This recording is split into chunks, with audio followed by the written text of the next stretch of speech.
I've been after a game capture device for the longest time now, but I was looking for one with a decent price tag and with a certain feature that the AVerMedia seemed to have. And that feature, what I really wanted was one that could use removable storage in the form of a USB flash drive. Now this particular product is quite an old one by today's standards, but it still deserves a review. Let's get into it.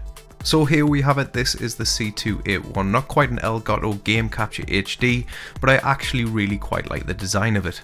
Let's take a quick closer look around the device. Before you say anything, yes, I know I'm a freak and I don't remove the plastic, at least not for a while yet anyway. As you can see, this is where you'd put your USB stick into the device like so. We've got a record button, power button, and lastly the sensor for your remote. On the back, this is where you'll find all your connections.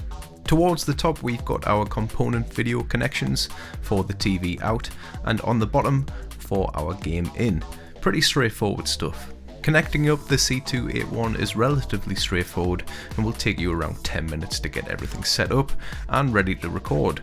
It sits quite nicely on top of my 360 and doesn't take up too much room either.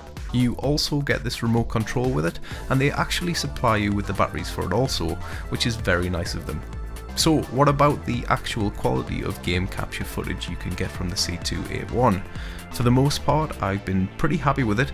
There have been some issues with frame rate in playback, though quite honestly I can't tell if that's the box or my computer. Sometimes near the beginning of a recording I'll get some white lines across the video, but then they just disappear. Frame rate is quite smooth at 30 frames per second and the audio is excellent, please just take my word for it.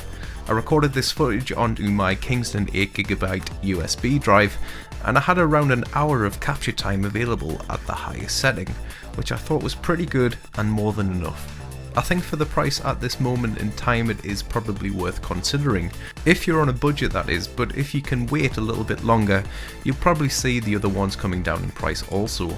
I'm reasonably happy with it, but I think in the not too distant future I may upgrade.